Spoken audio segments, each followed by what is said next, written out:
What is up, everybody? We are back with another live research video. If you are watching on Twitch, twitch.tv/diary of a pro gambler, please leave a comment below, or please leave a comment in the live chat and I will answer it as we go. If you're watching after the fact on YouTube, please hit the like button and subscribe if you haven't already. In this video, we will be taking a deep dive into the fight between Roman Kopylov making his UFC debut against Karl Roberson. And I don't know anything about Roman Kopylov. I have never seen him fight before, but I am interested in this fight. I am very, very, very interested in betting on this fight because both guys at the moment are around about even money. Just call it an average of 1.93 on both guys, which is minus 108 for an implied probability of 52%. I really like these kind of fights because with odds like this, if you can just find a decent advantage, like a slight significant advantage for one guy, which means you're able to cap him in like the 60% range, that means you could have a great betting opportunity on your hands here. And when I went back and watched Karl Roberson's fights earlier on today, there's just so many reasons to bet against him. I actually feel that he lost his last fight against Wellington Turman. I think this was a pretty clear 29-28 decision win for Turman, and the judges robbed him. To be honest, it's a semi-robbery. Roberson got quite lucky there. But there's plenty of reasons to bet against Roberson here. He is a guy that is a very technical, very explosive kickboxer, does a great job of switching stances, and he fights equally as technical from the southpaw as the orthodox stance. So when a fight's standing, you're going to have problems against this guy. But unfortunately for Karl Roberson, he is a very one-dimensional kickboxer. And if you can put this guy on the ground, he is very, very, very, very weak off his back. Very weak off his back. If you put him on his back, he basically has no idea how to improve his position or work his way back to his feet. And also, Roberson's one of these guys that if you shoot in on him, he basically tries to keep the fight standing and stuff the takedown with just strength and athleticism. He doesn't use the correct technique. You know, if you look at his wins over Ryan Spann on the Contender Series, you know, Spann went in for a takedown and basically Roberson just started lighting him up with elbows when he was defending the takedown. Instead of fighting for underhooks, using the correct technique to stuff the takedown, he always looks to land strikes instead of using the correct technique to, well, by landing strikes, I guess, either look to hurt his opponent bad and win the fight by TKO like he did against Spann, or just force him to retreat on the takedown attempt. And that, of course, will not work the higher up the ladder you go, and we've seen that, you know, in his last two fights in particular, against Glover Teixeira and recently against Wellington Turman, in a fight I believe he lost, even though it says that he won the fight. So what I'm looking for from Kopylov is a great potential bet here for me, because if Kopylov shows us any kind of grappling at all, he could be a very good bet. Now, obviously, I don't like to bet on guys making their UFC debut. Big percentage of fighters lose when they make their debut, but at the end of the day, it's 2019, and you can't cut it in the UFC when you're as one-dimensional as Roberson. And, you know, if we look at who this guy's training with, unfortunately I can't find an Instagram profile from Kopylov. Drop it in the live chat on Twitch if you can find one, though, guys. But we have going from Roberson. We know that he trains at Nicotone MMA. Guys like Corey Anderson. Does train at a good grappling gym with a lot of strong wrestlers. You know, I'm sure one day Roberson may show up with significantly improved takedown defense and a ground game, but he's been training at Nicotone MMA with guys like Corey Anderson for a long time, and to me, he's not showing any signs of his takedown defense or ground game improving. In fact, I'd actually say his ground game in his last fight against Turman looked even worse than any of his other fights, if that's even possible. So yes, it's possible he could show up Saturday night with bulletproof takedown defense and Kopylov could be in big trouble. But so far, I haven't seen any evidence of him improving that much. So, hopefully, like I said, I don't know anything about Kopylov, but I'm hoping we're going to see a decent grappler in his past fights. So now we will look at his most recent fight. This is Kopylov against Yazabi. Enomoto. Again, really sorry for butchering that name. This fight was from around about a year ago, a month short of exactly being a year ago. So let's take a look at what Kopylov brings to the table. As ever, if you're watching on Twitch, guys, please leave any comments you've got about this fight in the live chat on Twitch. If you are watching on YouTube, please hit the like button and also subscribe if you haven't already. Looks like we're going to hit 4,000 subscribers on YouTube this weekend, which is amazing, boys. I really, really appreciate it. And girls, love my 2% of females that watch me. Hello, Mum. Hello, Joe. Joe's just whooping in the other room. And now let's have a little look at Kopylov. So Kopylov is in the white shorts. And one thing that I'm noticing here, he's a southpaw, which is great. I mean, you wouldn't really expect a southpaw to cause Roberson too much of a problem, just because Roberson is such an experienced kickboxer. He is equally as confident fighting southpaw as orthodox, but we are seeing some very, very sharp, some very technical, some very fast kicks here in this first minute from Kopylov, which is very, very nice. It's great to see. And good distance control as well. Every time we see Enomoto coming forward, you just see Kopylov slipping outside of his range, which is very, very important, because we know that Roberson is very, very fast, very explosive. When he lets his hands go, you don't want to be stood right in front of Roberson. So nice early on to see Kopylov controlling that distance. And a very nice shin to the nuts there for a little break.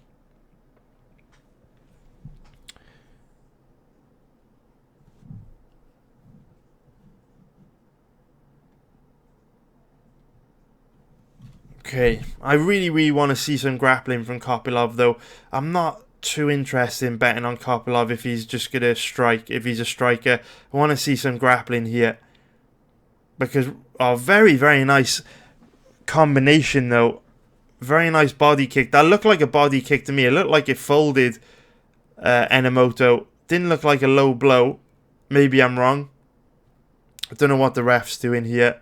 Neither does this guy. This guy basically sums up exactly how I feel. Kopylov. I like Kopylov's distance control. Just sliding in and out of Enomoto's range. Now, obviously, Enomoto is not Karl Roberson.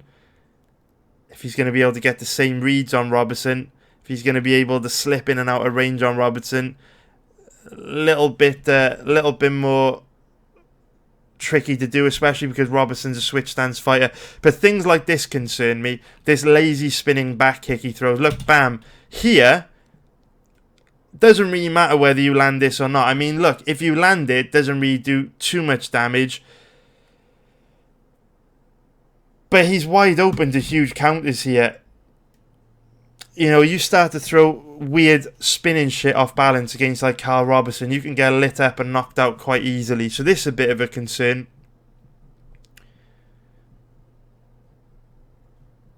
And I wonder if Kopylov's a kickboxer. If Kopylov is a kickboxer, this is why these live research videos are crazy, boys, because we have to like work this out for ourselves, right? On the video, you kind of see me struggling with this. I mean, we did it in the Damian Maia Ben Askren live stream, right? That was like 3 hours long. And at the beginning of the stream, I said, there's no way I'm betting on a 39-year-old or 41-year-old with bad cardio. By the end of the video, I was telling you all to go and bet Damian Maia, and he came through for us in a big way. At the beginning of this video, I'm saying there's no way I'm going to bet Karl Roberson because his takedown defense and his ground game's terrible. But now I'm looking at this guy, no takedowns in this first round. People in the live chat telling me that Kopylov's a kickboxer. Now I'm thinking to myself, well, Roberson at even money in a stand-up fight's probably going to eat this guy alive. Yes, Kopylov's got decent distance control, but this is against Yazubi Enomoto. And we've still seen Kopylov throw some like sloppy spinning attacks that will get him into big trouble against a guy like Roberson. Guys, in the live chat on Twitch, let me know if you know where this Kopylov guy trains. Couldn't find an Instagram profile for him. If anyone knows where I can find like an Instagram or a Facebook, please let me know. I would love to know where this guy trains.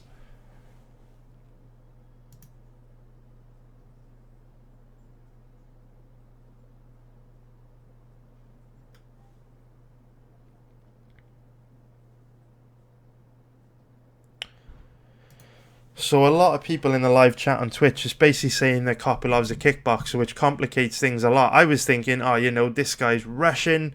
All Russians, well, most Russians are decent grapplers. Most Russians you see in the UFC are decent grapplers. They all come from that combat sambo background. They can do a bit of everything. And just a little bit of everything would be enough to cause Karl Roberson a big problem. But now, this guy just thinks he's going to win a kickboxing match against Roberson. And this is what I'm talking about, right, boys, with this bet. So if we think about this bet now, remember, I always say, when it comes to betting on MMA, it doesn't really matter who wins. It doesn't really matter who you think will win.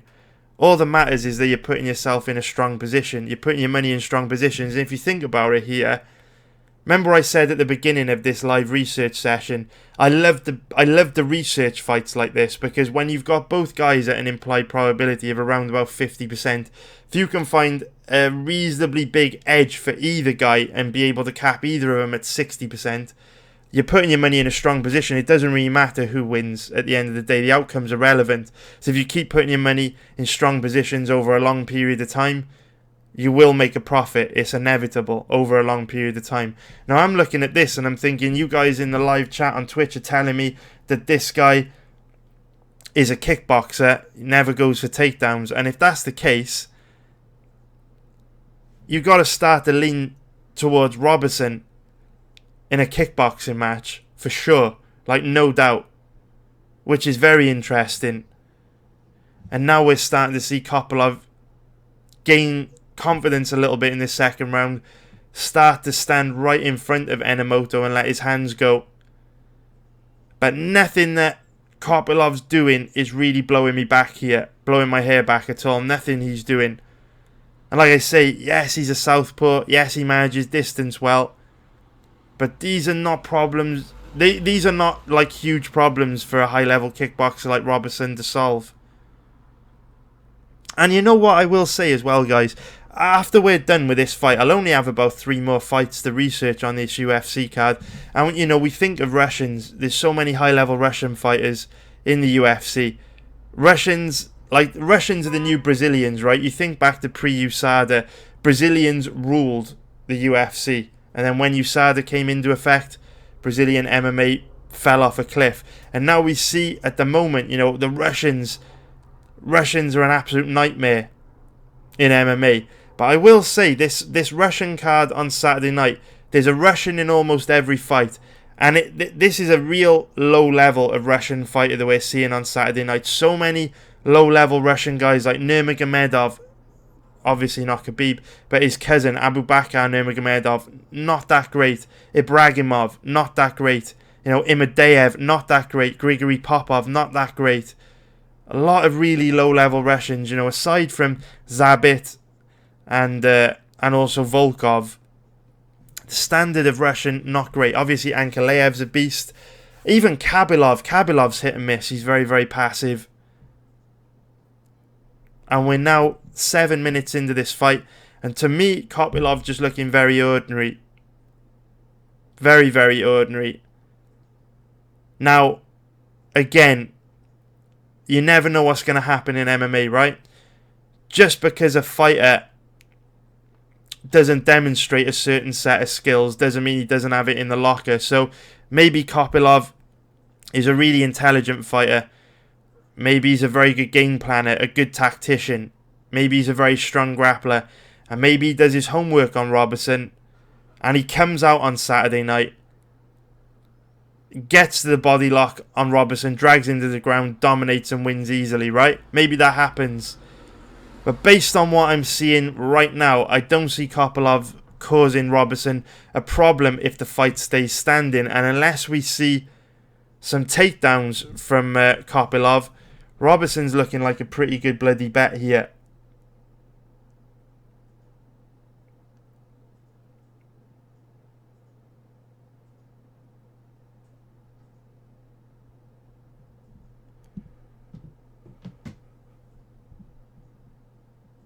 So Finnegan72 has just sent us a video of Kopylov fighting Combat Sambo. See what we got here. This better not be porn, dude. You're going to get me banned off Twitch. What's going on? What have we got? Oh, this was a long time ago, 2016. Cool. Is there any grappling here?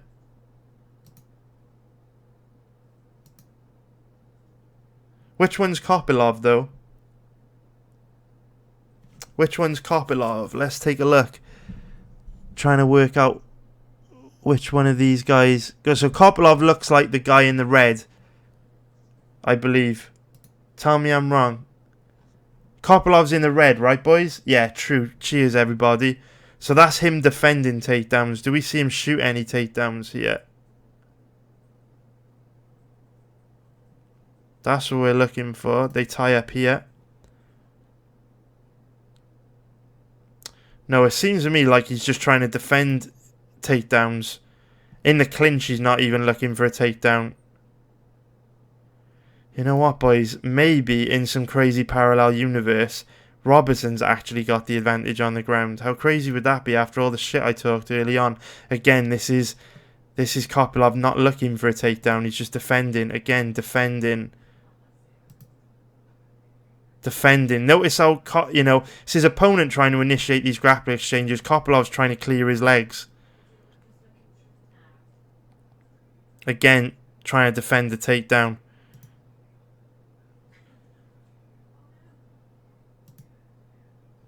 Let's give him a like as well, boys.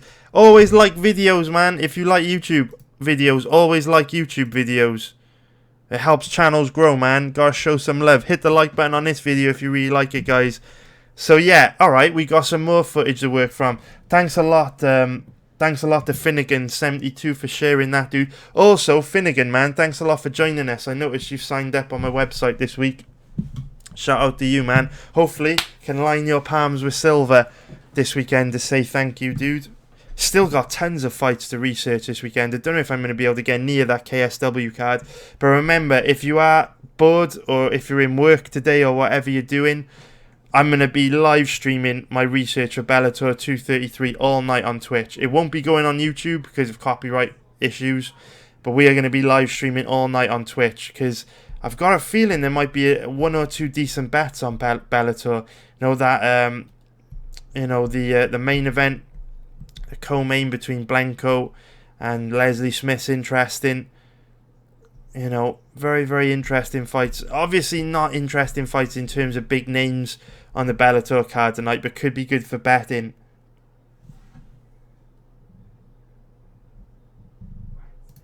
So Jess JB3.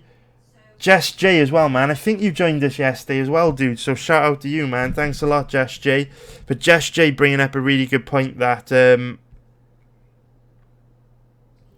just saying that Kopylov's record's extremely padded. So 18-10, 9-2, 6-2, 15-5. Not terrible, dude. Not terrible. Do you know what I mean? Not terribly padded. I've seen a lot worse, especially in these Russian promotions to try and build their guys up. But so far, we've watched 10 minutes of Kopylov now, and not blowing my hair back at all. Definitely not blowing my hair back. And boys, I am very sorry. It's going to be a long day, so I'm on the devil's juice, the poison. I am drinking the poison. I never ever drink Red Bull, ever. Like, I would say, first time I drank Red Bull in about 5 years, no, longer than that, probably like 5 or 6 years, was a couple of weeks ago when we had 2 Bellator events and 1 UFC event in the same weekend, and it was just the only way I could get through that Singapore card. I fucking had to drink something to get me through it. And I never ever drink it, haven't drank it in 5 years, but then I feel like it's just been relentless since the end of August. Back to back to back UFCs every week, Bellator every week. And like, I've been up since got up about 8 a.m. this morning to take my son to school. I'm going to have to stay up now till about 5 a.m. So 21 hours straight to live bet Bellator. And then sleep, get up tomorrow, live bet UFC. So it's absolute murder. So that's why I'm on the devil's juice. Definitely don't drink Red Bull. It's terrible for you. But when you really need to fucking stay awake, it does work. And unfortunately, I need to stay awake this weekend. And now we are seeing a little bit of Kopylov being tested. Enomoto sneaking a nice left hand through there. And what I have also noticed is, in the first round when we were watching Kopylov. Very light on his feet. Good distance control. But he's become a little bit more flat-footed, a little bit sloppier in the second and third round. And Enomoto having a lot more success landing. I don't rate Kopylov, boys. I don't think he's very good. He's alright. You know, he's alright. But I don't think he's going to cause Roberson much of a problem. Tell me I'm wrong. Do you guys agree? Do you guys disagree? What was this? Is this a knockdown or did he catch a kick? Believe he caught a kick. It must have been caught a kick, right? Yeah, he caught a kick. So the interesting thing is here, we know Roberson's very weak on the ground, but even when Kopylov has got a takedown just through catching a kick, he doesn't look to go to the ground with Enomoto. He wants this to be a stand-up fight. This is very, very interesting. I think we might have found a potential bet here, boys. I think we might have found a potential bet. What do you reckon? What do you reckon, guys? What do you reckon? Yeah, Boogie, you can only ever live bet the main card of Bellator, dude. There aren't any betting sites that offer it live betting on prelims. So Just Jay also saying that this Enomoto geezer that Kopylov's fighting is a welterweight. And this fight will be at middleweight. You know what? For the eye test, Kopylov looks quite small. You know, Roberson's a big guy. 6'1" with a 74-inch reach.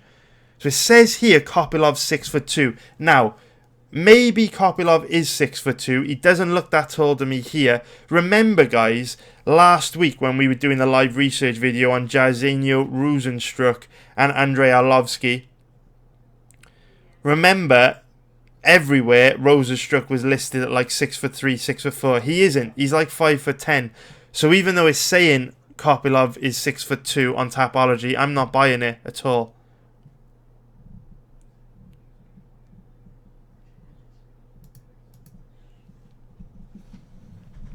Hilty, man, the way I'm looking at this Kopylov guy is so far every time we have seen him tie up with his opponent in that clip in Combat Sambo, in this fight as well, he just doesn't want to go to the ground. Hasn't shot any takedowns, hasn't gone to the ground with his opponent.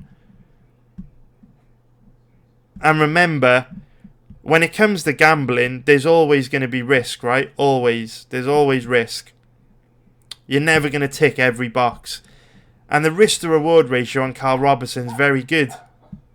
If you think about it, he's even money. You've only got to cap him at about 60% to get a really good 8 or 9% margin over the bookie. I mean, even there we saw Enomoto on his back. Kopylov wasn't interested in going to the ground with him. So, yeah, I'm sure maybe Kopylov does have some grappling in his locker, but doesn't want to use it. You know, if Roberson was like a 1.40, 1.50, 1.60 favourite, you'd want to be ticking a lot of boxes and absolutely know that Kopylov isn't going to want to take him down and control him on the ground. But at even money, you don't need to see as much. You don't need to tick as many boxes because the risk to reward ratio is good.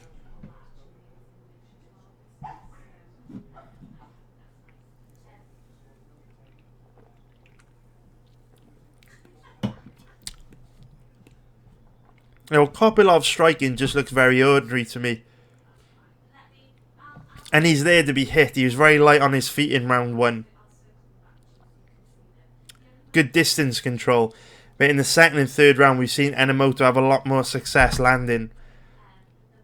And, you know, remember, boys, we're just trying to cap this fight, right? We know the Roberson's got holes. We know the Kopylov's got holes. We're just trying to work out what probability both guys have got of winning. Now, if you look at this fight, it's pretty clear to me that Kopylov's not that dangerous. Doesn't really carry that much power in his hands. Doesn't look that dangerous at all. In contrast, Roberson has got the kind of power to KO you dead. To kill you dead. No question. Roberson's got the power to put Kopylov away. So that's another reason to favour Roberson in this fight. Much higher level striker. That's another reason to favour him. At the moment, there's no reason why you wouldn't cap Roberson in the 55 to 60% range, which means there's value there. Because again, if we look at it, Kopylov it's his UFC debut. A massive percentage of fighters lose when they make their debut. We've never seen him fight under USADA drug testing before. Roberson's got that experience competing in the UFC.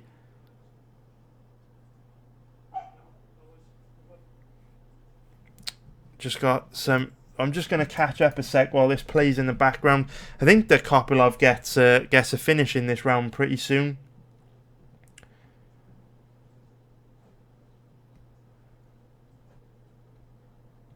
Austin Adams, nice one, dude. Really appreciate the kind words, man.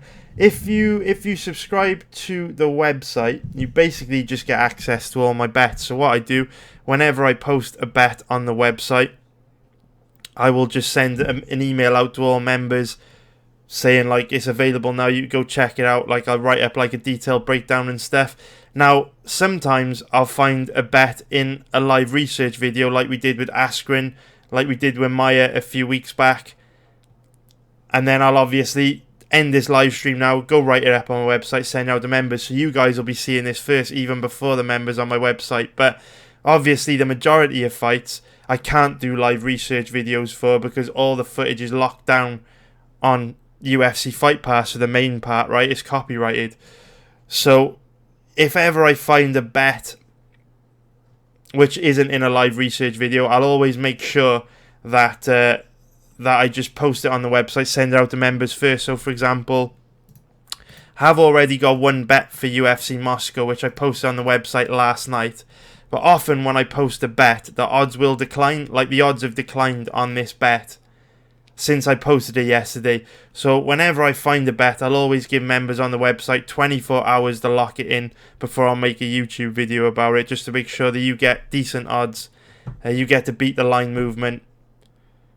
And of course, sometimes I don't have time to make videos for bets, because, let's be real, producing videos, it's a very time-consuming process.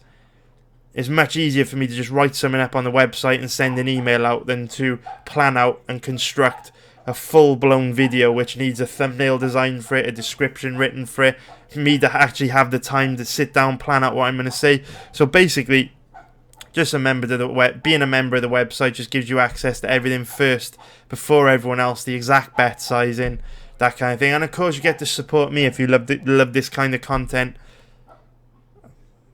Kopylov gets the finish, but again, I mean, didn't exactly blow my hair back there, boys. Didn't exactly blow my hair back. So Finnegan just saying that Kopylov's been brilliant with pressure and cardio. Yeah, for sure. His cardio looked decent, although he did become a little bit more flat-footed in round 2 and 3. And good pressure, yes, but the problem with pressure is if you're forcing Roberson to engage, you're going to end up second best, because Roberson hits a lot harder and he's a lot faster and more technical. So I'm not sure if pressuring Roberson's going to be a good idea for Kopylov.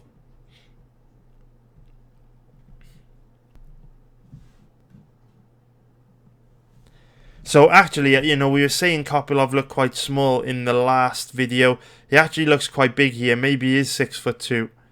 Again, coming out southpaw.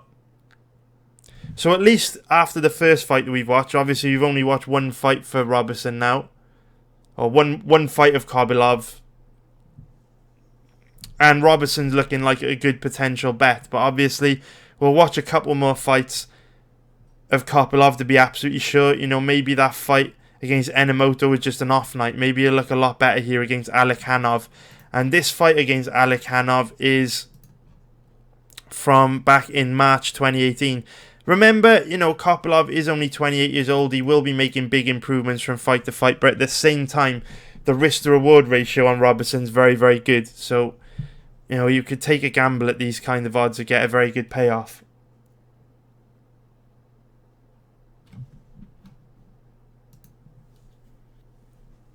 Nice one, Canolis, dude. Cheers, mate.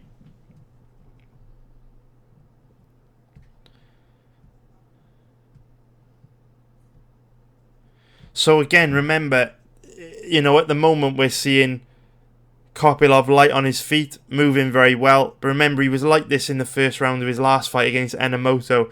And then as the fight wore on into that second and third round, he became a lot more flat-footed.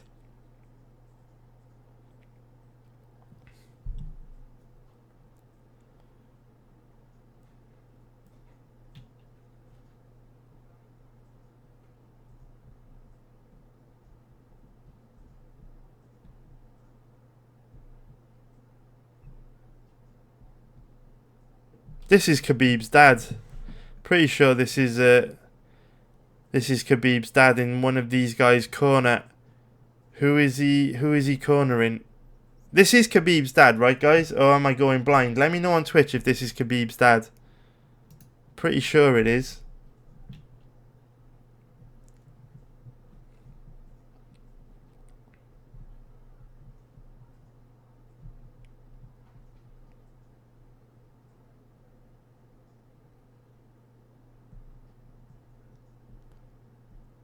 Sorry guys, I forgot you can't see, the face cam is in the way. Sorry boys, need to get more professional at this kind of stuff. I am not, still learning boys, still learning.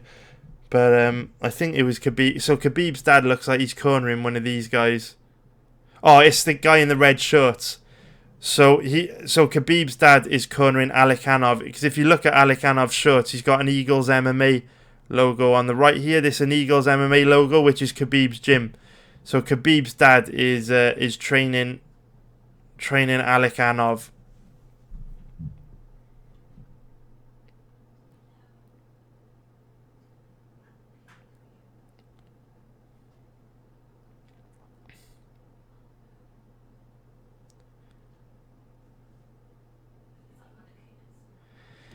If you think about,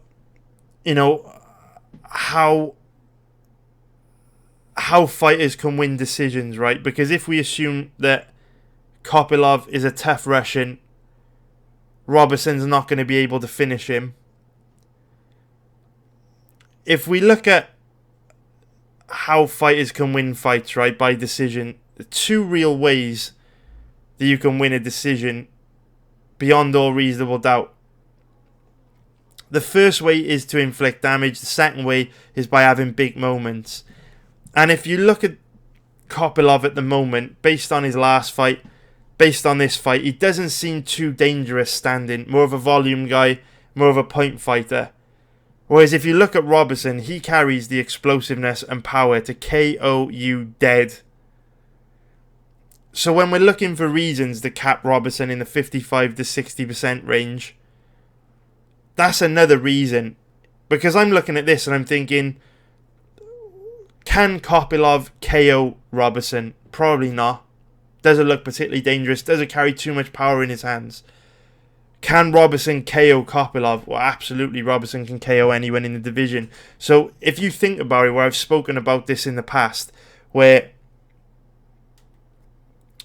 if you think about it, where you in your head mentally, or you could either draw it out. I've spoken about this in the past, but you want to write two columns. And you want one fighter's name at the top of one column, the other fighter's name at the top of the other column. And you want to list mentally all the reasons for favouring either guy. And at the end of the day, you just want to look at who's got the longest list. And so far, we've watched Kopylov for 20 minutes in his last fight. We're watching him here. There's not a lot of reasons to favour Kopylov. Like, his column's looking pretty bare right now. Whereas there are quite a lot of reasons to favour Roberson. And remember, at the beginning of this video, I was looking to bet Kopylov. Just assumed, he's Russian, he'll be a decent grappler. But so far, this guy's a kickboxer. Haven't seen him even attempt one takedown in all this footage they're watching. Even watch one of his Sambo matches, no takedowns there either.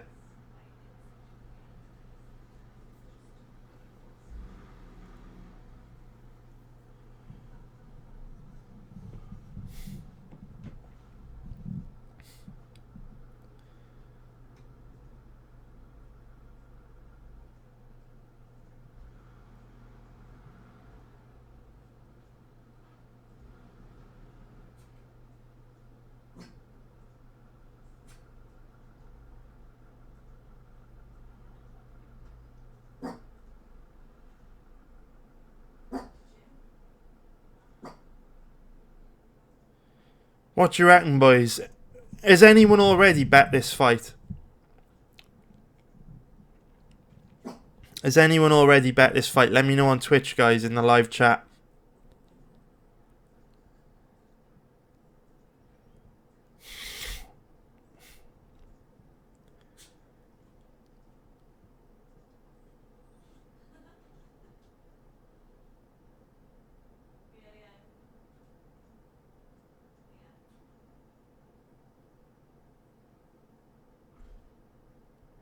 You know, I'm already noticing as well, a majority of Kopylov's strikes are kicks based. Not the most dangerous boxer.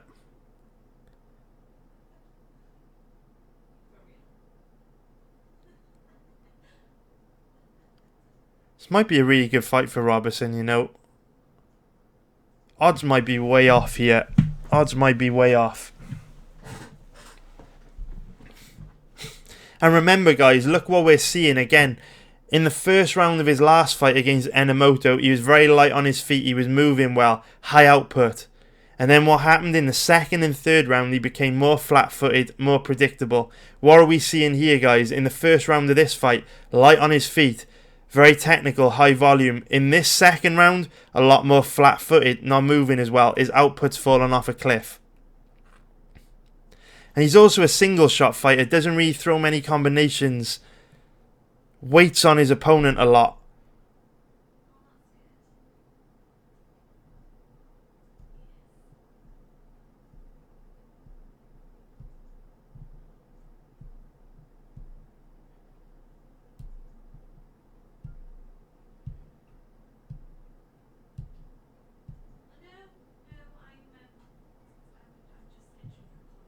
Yeah, Kex, that is decent takedown defense, mate. If you use a technique you're describing with a wide base, that can be good takedown defense, because ultimately you just want to prevent your opponent from connecting their hands together, gaining control of your body. So when they do that, can be very effective. Ghostface Killer's saying that he is not impressed with Kopylov at all. He is super average.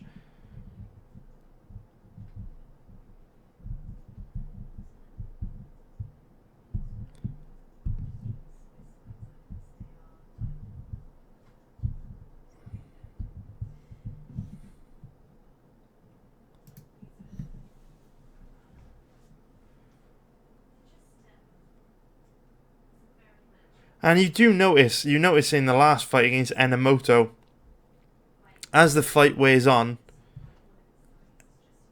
Kopylov becomes a lot easier to hit. Looks very sharp in round one, but not so much in the second or third round. You know, he's eating these overhand rights, he's eating these leg kicks. He's quite flat-footed now, stood right in front of Alikhanov.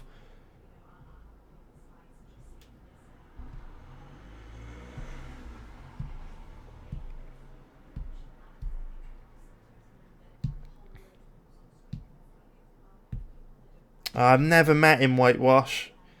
I don't really know too much about him, dude. As crazy as it sounds, I don't like to, what's the word? I don't really interact with too many, like, MMA media people or anything like that, just because, like, when I'm not studying footage, I'm working in MMA, I just like to do other things, man, you know? That's why I'm not too active on social media. Like, if you look at Twitter and stuff, you won't see me posting that often. If you do, it's usually about, like, crypto and politics and stuff. So I don't really pay too much attention.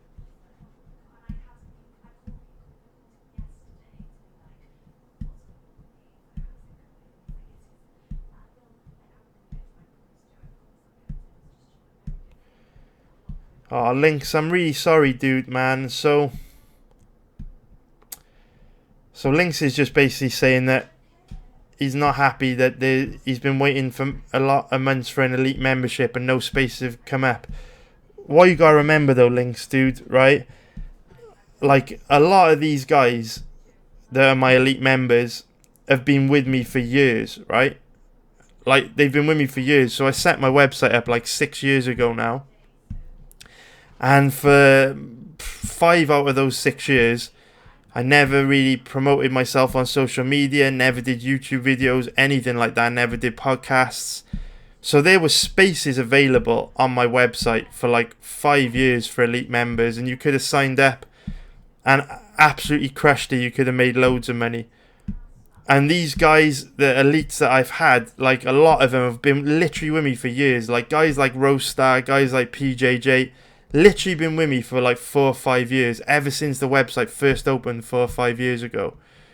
So yeah, a lot of people wanna jump in on the elite membership now, but there's no way that I'm just gonna be like, all you guys that have been supporting me literally since the beginning, like, I'm not gonna let you renew your membership now. I'm gonna take new people on that literally only joined you watching me on YouTube and stuff like a few months ago. Like, no way, man. Loyalty means a lot to me. So I know it is annoying that like elite memberships never come up, but at the end of the day, like, the dudes with me have been loyal for a long, long time. Like, when no one gave a shit about me, no one cared. So yeah, that's the thing, man. You gotta stay loyal to people.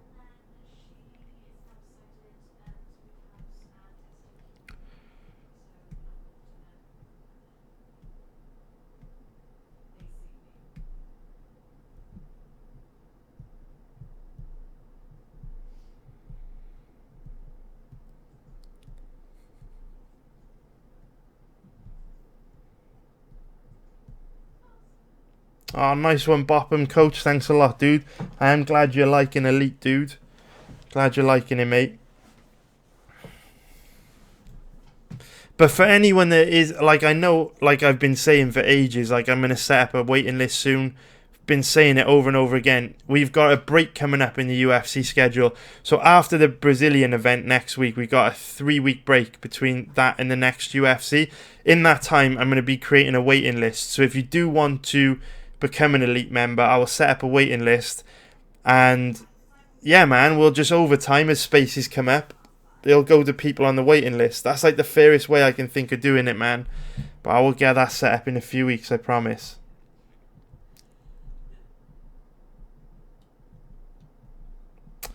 Google, so Beep Beep Imajeep is just asking how the elite members first became members without any promotion. Just Google, man. I'm supposing they were searching for like MMA betting tips, UFC betting tips back in the day. Ranked quite high on Google for some keywords. I guess they found me that way. Of course, I did post on Twitter and stuff over the years, but I'm not too active on there. Just JB3, yeah, I am. I do like the over 1.5 rounds on this. Is it set at over 1.5 rounds? Oh, that's fucking crazy. Yeah, I do like over 1.5 rounds for sure. I do like that a lot. Definitely. The odds on this over are crazy. Especially because in the first half of the fight, we see Kopylov light on his feet, controlling the distance very well, moving very well. But then as the fight wears on, he becomes sloppier and easy to hit, right? Well, that's good for the over because you cash that bet if the fight lasts 7.5 minutes. And for the first 7.5 minutes of these fights, Kopylov's moving well, he's defending well. It's only past that point when the over's already cashed that Kopylov starts to become quite sloppy and easy to hit.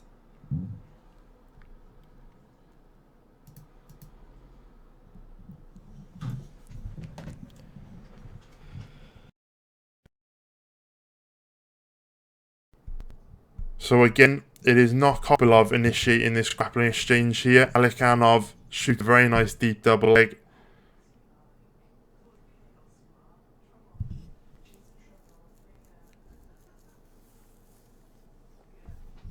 So what are you saying, boys, on the live chat on Twitch? Have you guys seen enough to bet Roberson?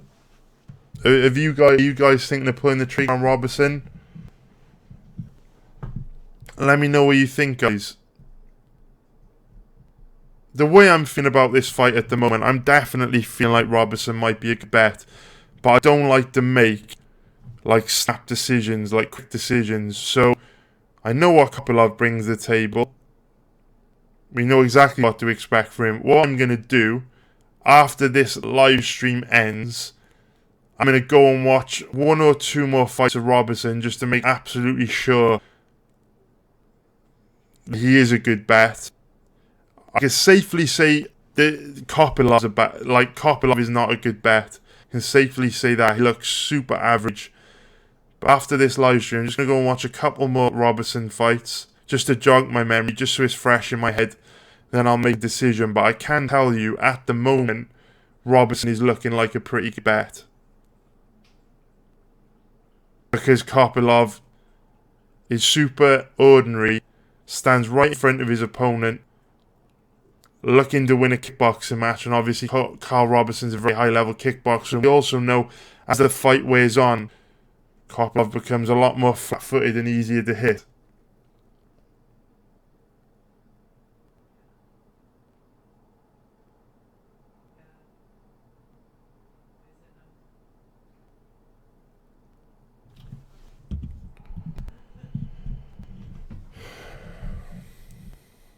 Cheers, Finnegan. Thanks a lot, mate. Really appreciate that, dude. You guys are saying there's some audio issues. It's still bad. Is the audio still bad?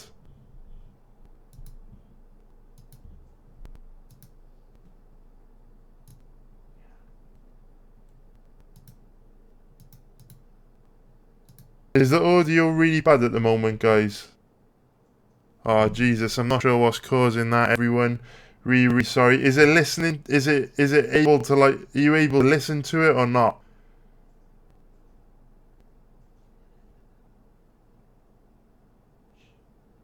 Alright, nice one, guys. I have no idea what's causing that. I'll unplug the mic and plug it back in 2 secs.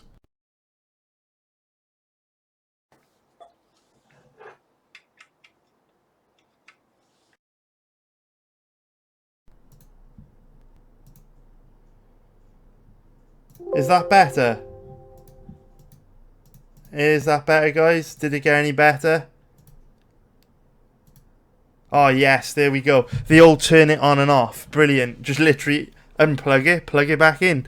There we go. Sorry about that, guys.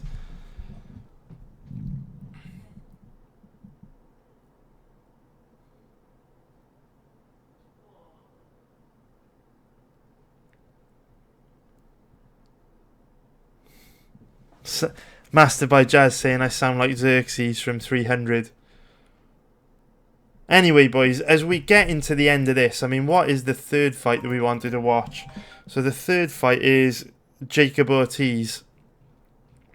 I'm interested to watch as much footage on Kopylov as possible. So I am probably going to watch this Ortiz fight as well, just to see if he does shoot any takedowns. Very unlikely, though. I mean, we've been watching him for 40 minutes now, and he hasn't shot a single takedown. We also watched him in that Combat Sambo fight. Didn't shoot any takedowns. So maybe he comes out, double legs Roberson, puts him on his back and causes him all kinds of problems. But I'm comfortable if that happens because the footage doesn't show it. And like I say, the risk to reward ratio on Roberson's very good.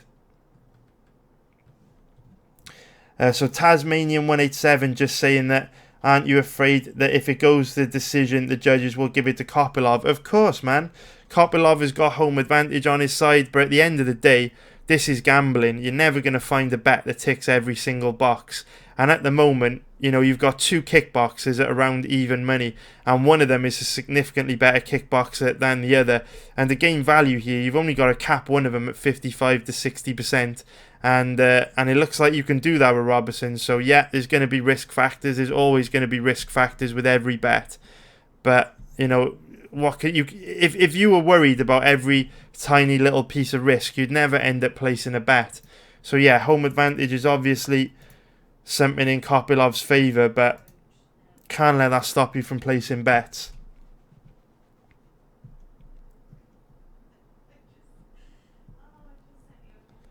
And this is the fight against Ortiz. So this is from back in June 2017, so a very long time ago now. Over 2 years ago, so you would expect Kopylov to have improved a lot since this fight, but really all we're looking for is any takedown attempt, any level change, any hint that he might try and expose Roberson's low-level ground game. But it is becoming a lot more unlikely that that is not the case. Like I say, now we've watched him in 3 separate fights. 2 MMA fights, 1 fight in Combat Sambo, doesn't want anything to do with the ground.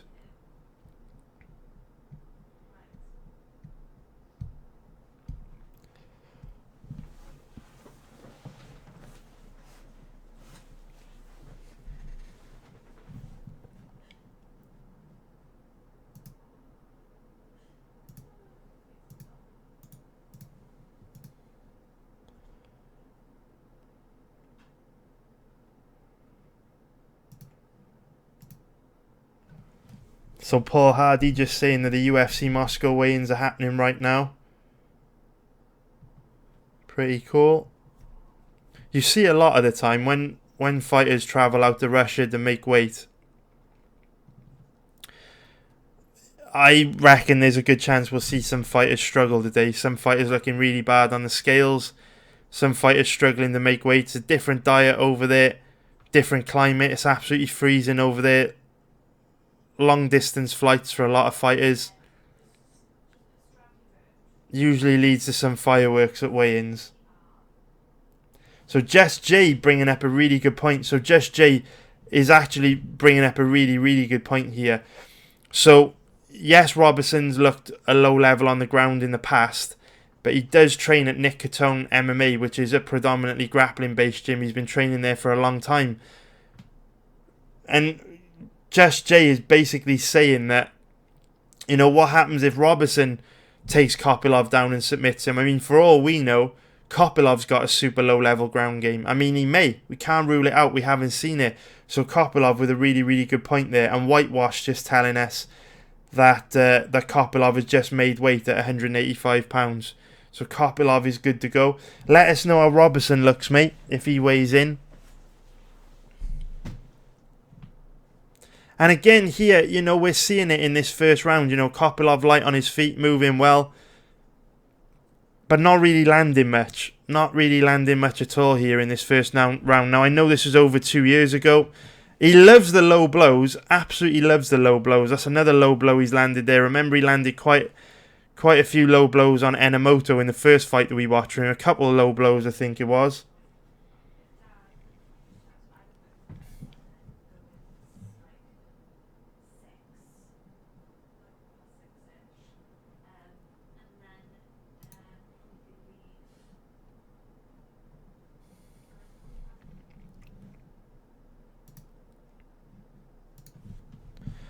Remember to hit the like button, guys, if you're watching.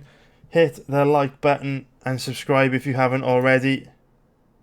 So Ghostface Killer's just asking if I can do a weigh-in video. Yeah, man, we'll try and get that going later on. What we'll do you guys know if they're gonna do a ceremonial weigh-in for this, or is it just gonna be if they're just gonna do like the early weigh-in and then facing them off after? Let me know, guys. Is there I can actually find out now. Usually they'll schedule one in on Fight Pass if there's going to be one. Oh, so it's saying that actual weigh-ins. Are they literally just doing a ceremonial one? Oh, okay, so ceremonial happening right now. So I tell you what we'll do, guys. We will finish researching this fight, and then we'll watch the ceremonial weigh-ins straight after this, and the early ones. We'll watch them all. We'll watch all the weigh-ins.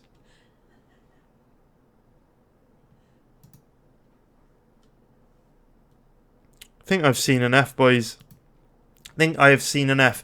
Right, to summarise for this fight, what I am going to do is I am going to watch Karl Roberson against Wellington Turman and Jack Marshman. I'm going to watch those two fights for a second time. The reason why I want to watch those two fights for a second time is because a good amount of this fight was standing. It was a predominantly grappling-based fight, but there was a bit of stand-up in there as well. And this was quite a bit of stand-up in there as well. Roberson did take Marshman down and control him for a little bit, but Marshman's obviously a really low level on the ground, so it doesn't tell us much. I'm going to go and watch these two fights, and then I'm going to make my mind up. Based on what I've seen so far from both guys, I believe Roberson could be a very good bet this weekend, because if we look at the odds on both guys, let's just bring it all home and summarise everything we've seen. You can get both guys at around about 1.93 at the moment, which is minus 108 for an implied probability of 52%. So to get any value on either guy here, you've got to cap him at around about 57%, 56, 57%. And I believe that you can do that with Roberson. Yes, he's got bad takedown defense. Yes, he's got a low-level ground game. But we've almost watched an hour's worth of footage on Kopylov, and we haven't seen him shoot a single takedown. Roberson, very high-level kickboxer, vicious knockout power, experienced kickboxer as well, fast, explosive, likes to switch stances, equally comfortable fighting out of the southpaw as the orthodox stance. He's an absolute nightmare. And we also know Roberson has got cardio to fight at a high pace for 3 rounds when it comes to kickboxing. Obviously, he will slow down if you force him to grapple, but that shouldn't be a factor here. With Kopylov, we know that he moves very well in the first round. He's quite sharp and technical in the first round, but he does become a little bit more flat-footed and slow down and become easier to hit as the fight goes on. Remember, other factors to take into consideration. This is Kopylov's UFC debut. Large percentage of fighters lose when they make their debut. Also, we've never seen him compete under USADA drug testing before, and we know PEDs are rife in MMA, rife in Russian sports. You know, let's call an egg an egg. Russia has a long history of doping. So that's another factor to take into consideration. And of course, there will always be red flags. I always say this. Guys will be like, oh, you know, what about Roberson's ground game?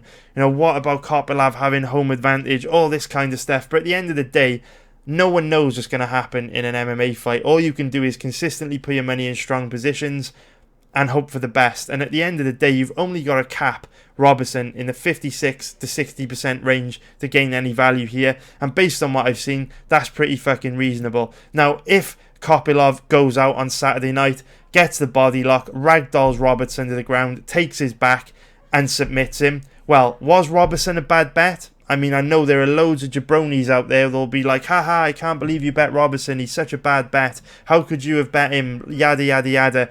The fact is, the actual outcome is irrelevant.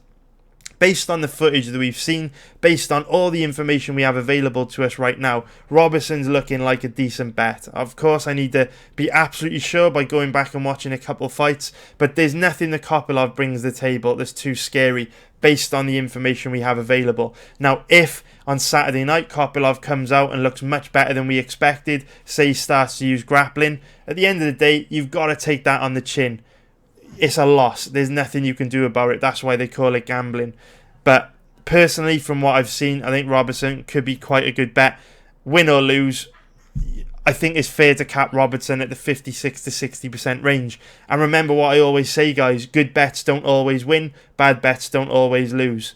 Based on what I've seen, Roberson's looking decent. Now, before we wrap this up, guys, let me know in the live chat if you've got any more questions about this fight. If not, what I'm going to do is we will close this stream down and I will go straight on to taking a look at the UFC Russia weigh-ins. Let me know if you have any more questions, guys. Doesn't look like there are any questions. So, nice one, everybody. So if you're watching on YouTube, please hit the like button and please also subscribe if you haven't already. That is going to be it for this live stream. If you are watching on Twitch, though, hang around and I will be back in 30 seconds to run through the UFC Moscow weigh-ins. I will literally be back in 30 seconds, boys. Don't go anywhere.